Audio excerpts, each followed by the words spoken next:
वैसे लास्ट की वीडियो तक हमने बात की थी हृदय की, हम लोग बाहरी संरचना की बात कर रहे थे, एक्सटर्नल स्ट्रक्चर ऑफ हार्ट की हम लोग बात कर रहे थे। इसमें हमने बात की हृदय क्या होगा, हमेशा रैबिट का या बेबल्स का कह सकते हैं, 4 चैम्बर्ड पाया जाएगा, 4 कोष्ठीय पाया जाएगा, ठीक है ना।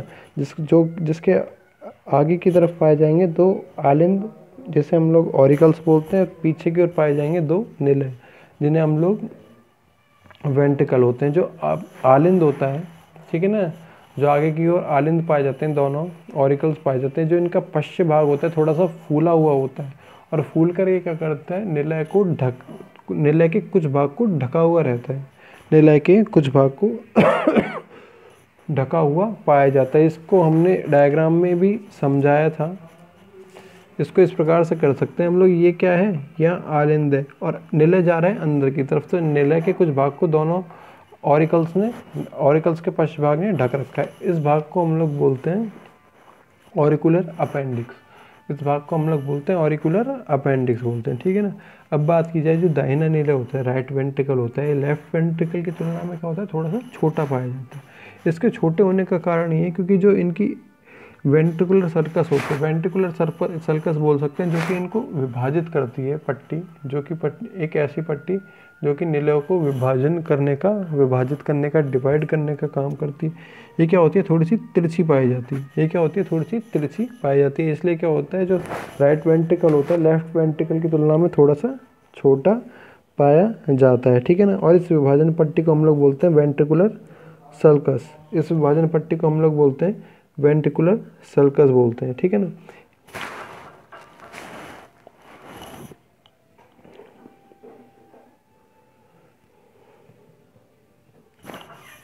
यदि इस विभाजन पट्टी की बात की जाए तो हृदय की जो डॉर्सल सरफेस होती है, इसमें एक ग्रूव के रूप में दिखाई देती है। ग्रूव होता है अंदर की तरफ धंसने से बनने वाली एक खांच, ठीक है ना।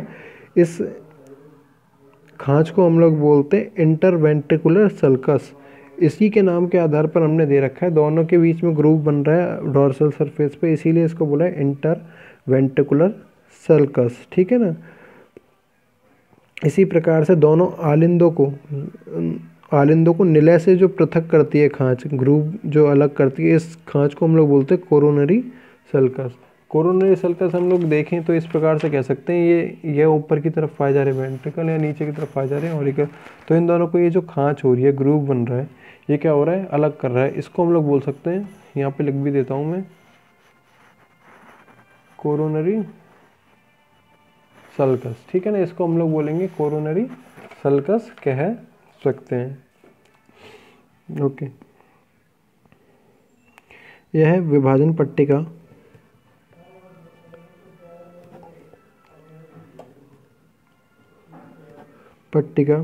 हृदय के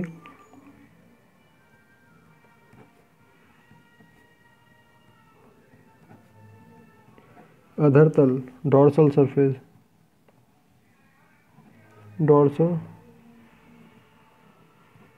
सरफेस पर एक गहरी खांच के रूप में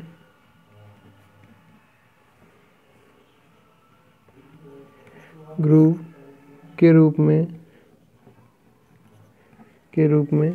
दिखाई देती है।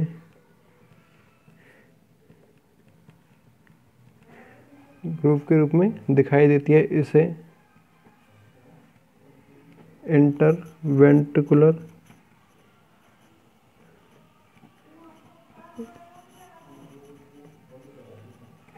सल्कस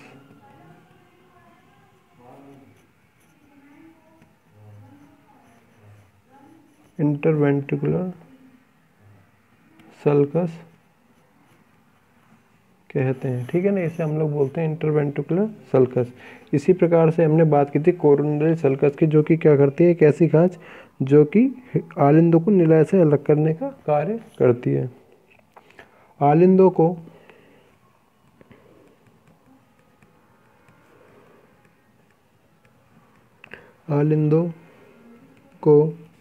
निलय से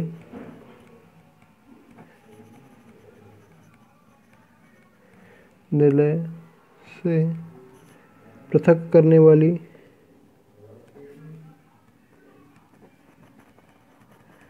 करने वाली खांच को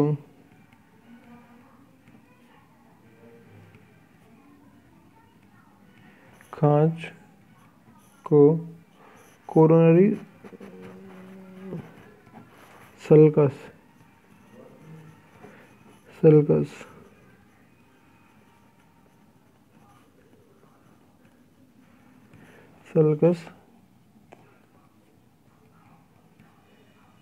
कोरोनरी सल्कस कहा जाता है। ठीक है ना, इसे हमने बोला है कोरोनरी सल्कस।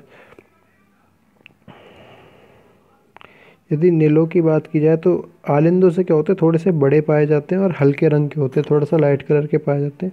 किंतु जो लेफ्ट वेंट्रिकल होता है राइट वेंट्रिकल की अपेक्षा क्या होता है, ज़्यादा बड़ा पाया जाता है और मस्कुलर होता है। ठीक है ना, ज़्यादा बड़ा पाया जाता है, मस्कुलर होता है। क्यों, इसका एक कारण होता है। क्योंकि ये जो लेफ्ट वेंट्रिकल होता है ये हमेशा ऐसी वेसल्स को या ऐसी धमनियों को रक्त पंप करने का काम करता है जो कि पूरी की पूरी बॉडी तक जाती हैं, पूरी की पूरी बॉडी तक जाती हैं। तो इसको इस प्रकार से लिख सकते हैं, दोनों ही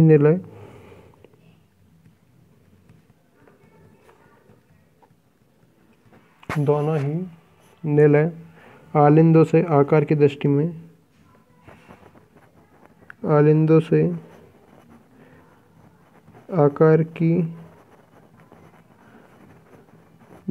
में बड़े मांसल व हल्के रंग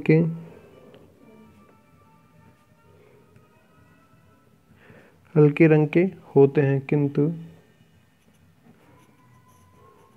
बायां निलय लेफ्ट वेंट्रिकल दाएं निलय राइट वेंट्रिकल की तुलना में अधिक बड़ा व पेशीय मस्कुलर पाया जाता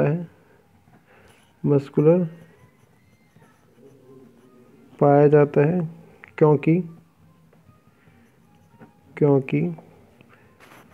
बायां निलय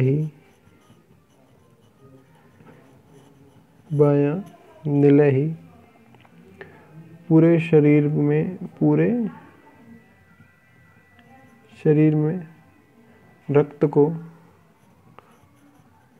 पंप करने का कार्य करता है। ठीक है ना, पूरे शरीर में क्या करता है, रक्त को पंप करने का कार्य करता है।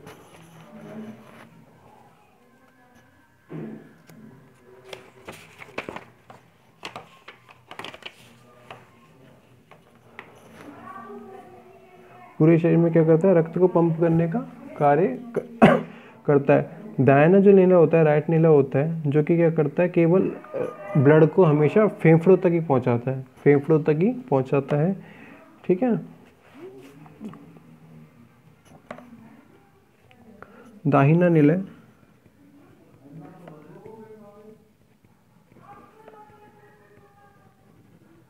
राइट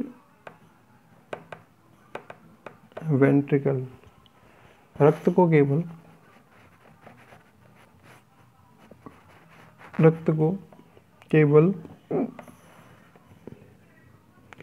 फेफड़ों तक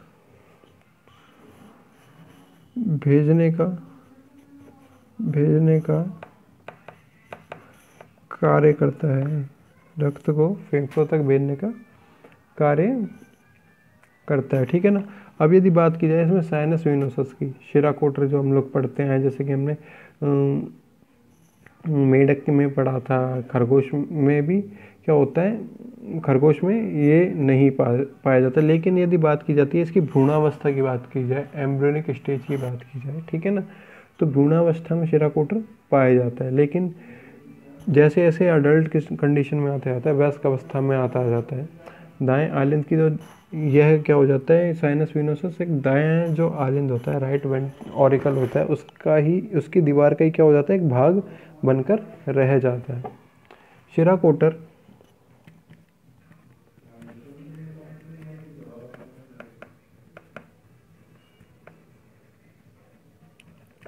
साइनस विनोसस भ्रूण अवस्था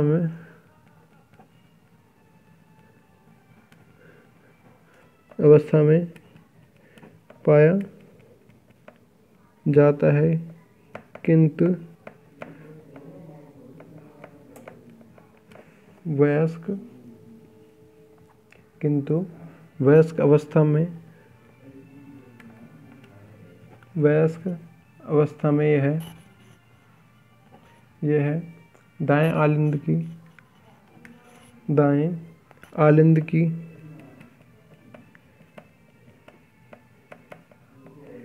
दीवार का भाग बनकर रह जाता है, ठीक है ना, दीवार का ही भाग बनकर रह जाता है। इसी कारण क्या होता है, जो अग्र और पश्चिम आश्रय होते हैं, प्री और पोस्ट केबल होती हैं, तो प्री और पोस्ट केबल वेन्स होती हैं, शरीर के विभिन्न भागों से क्या करती हैं, रक्त को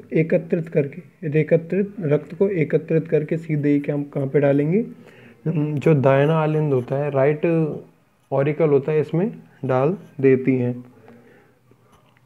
भाग बनकर रह जाता है। इसी कारण, क्योंकि साइनस विनोसस का काम होता है जो ब्लड को कलेक्ट करना, ठीक है ना, इसी कारण अग्र एवं पश्चिमाश्रय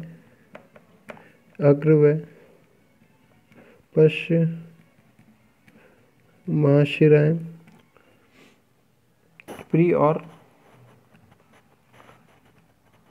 पोस्ट केबल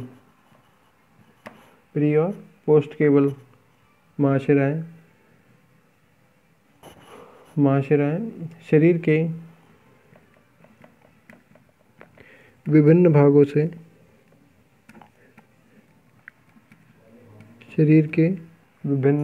भागों से रक्त को एकत्रित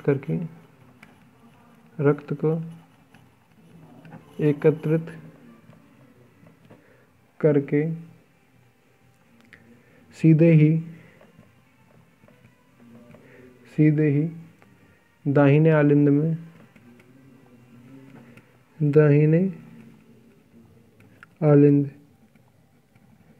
राइट ऑरिकल में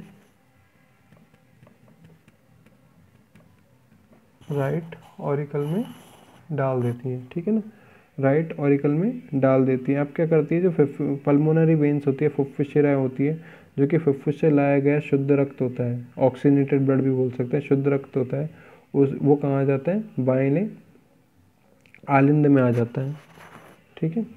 फुफ्फुस शिराओं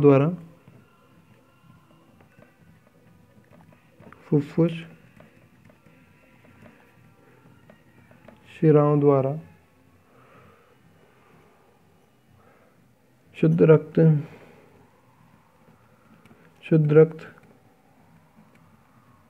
ऑक्सीजनेटेड शुद्ध रक्त सीधे बाएं आलिंद में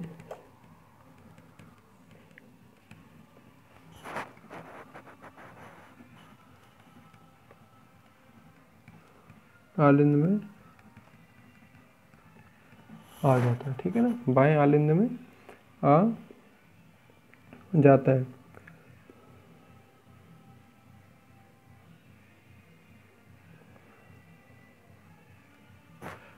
अब खरगोश की हम लोग बात करें, इसमें क्या पाया जाता है, निलय विभाजित अवस्था में पाया जाता है। इसके कारण क्या होती है, जो पल्मोनरी आर्चेज होती हैं और जो कोरोनरी आर्चेज होती हैं, या कह सकते हैं हम लोग पल्मोनरी या कैरोटिड सिस्टमिक आर्चेज होती हैं, वो क्या होती है, दाहिनी और बाहिनी निलय से अलग अलग निकलती हैं। निलय के विभाजन के कारण, निलय के विभाजन के कारण, निलय के विभाजन के कारण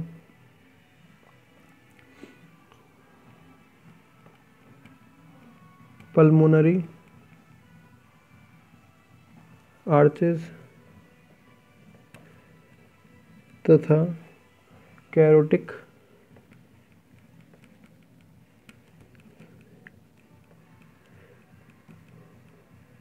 सिस्टेमिक चापें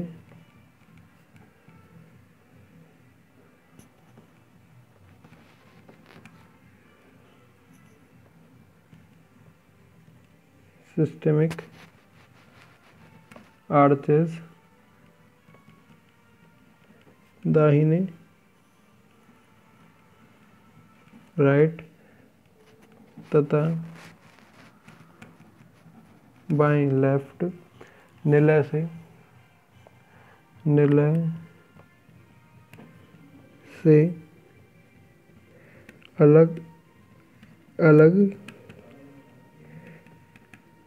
अलग अलग निकलती हैं। बाकी हम लोग नेक्स्ट वीडियो में देखेंगे हृदय की इंटरनल स्ट्रक्चर ऑफ हार्ट को हम लोग नेक्स्ट वीडियो में देखेंगे। Thank you.